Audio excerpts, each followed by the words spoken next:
I remember vividly promoting him, when we promoted him with his family, watching him get his badge and pinning his sergeant's badge, and the pride and just conversation we had on that stage on February 9th, 2019, he was promoted to sergeant.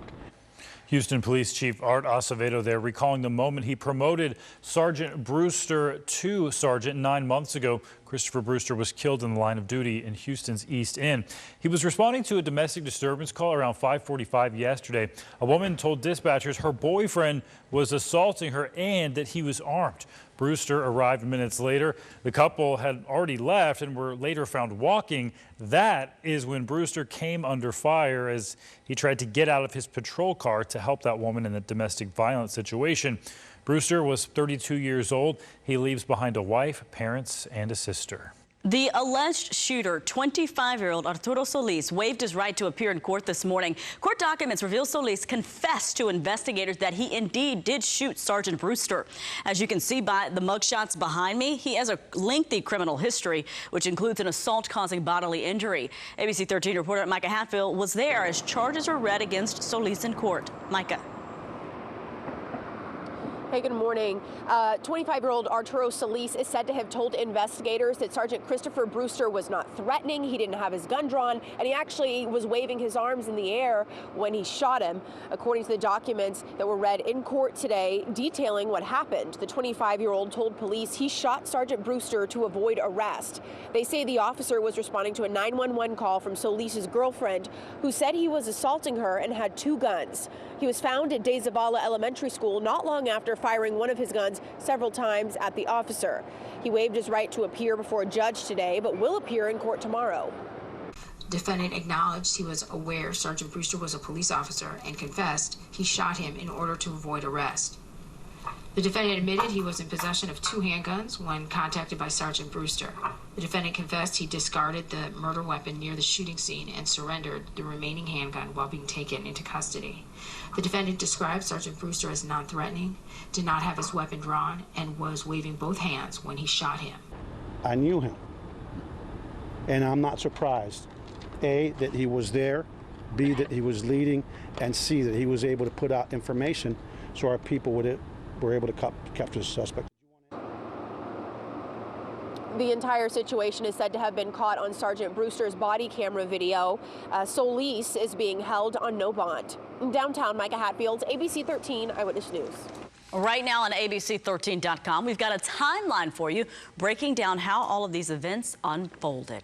Donations are pouring in to help the family of Sergeant Brewster. If you would like to help, you can make a donation to the Survivors Fund at 100club.org.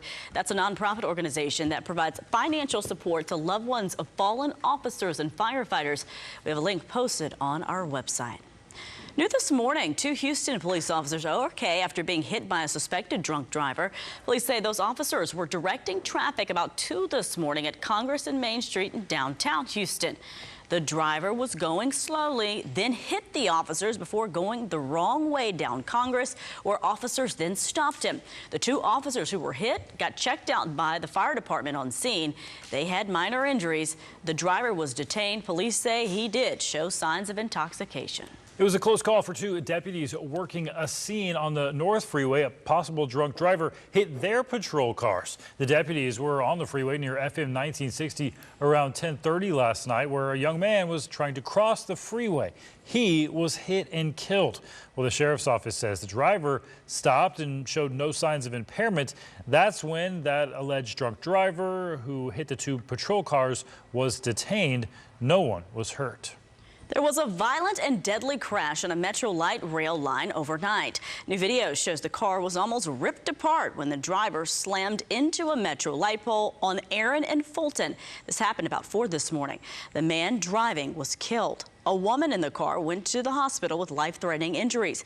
Police say the car was speeding. A Precinct 6 constable deputy tried to stop the driver, then lost sight of him. Police say he came under a curve and saw the car had crashed into the pole. Well, police say a customer fired at a man who robbed a Walgreens store in Friendswood. This is around 8:15 last night. Police say a man wearing a hoodie and a bandana held up that Walgreens on East Parkwood Avenue. That man took cash from the register and forced an employee to open the safe. The customer saw the man leaving the store, and that's when the customer took out a weapon and fired at that man. Well, it's not clear if he was hit, but he did end up dropping some of that stolen cash before taking off in a car. Police are now sorting through surveillance video trying to identify that robber.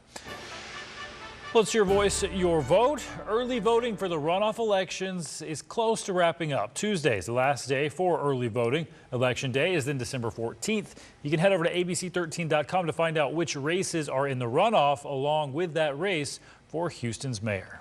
Rapper 50 Cent is continuing his Texas takeover. He's in town promoting the release of his new luxury champagne. Yesterday, he held a meet and greet at the Fiesta Beverage Mart where he met his youngest little fan. The rapper shared the photo online with the caption, "This is the best picture I took today." Now, 50 is hosting another meet and greet at Ralston's in Stafford. That's tomorrow. There'll be another event on Tuesday at Specs on Westheimer. All right, let's check in with Colin Myers. All right, changes on the way if you guys are ready. Another warm day today, warmer tomorrow.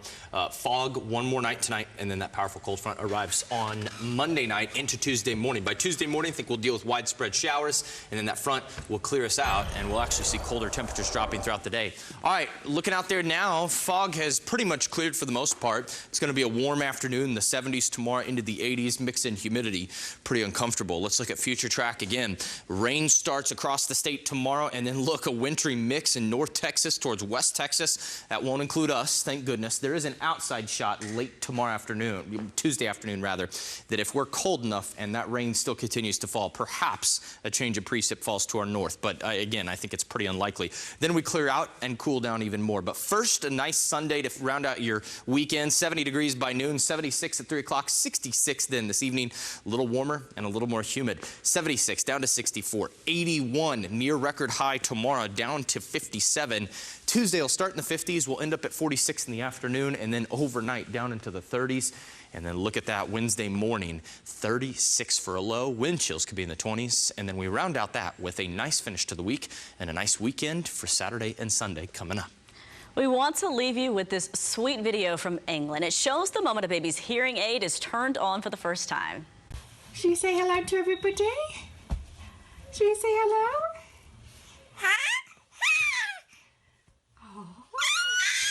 What a precious pumpkin. Well, 4-month-old Georgina was failing her hearing test.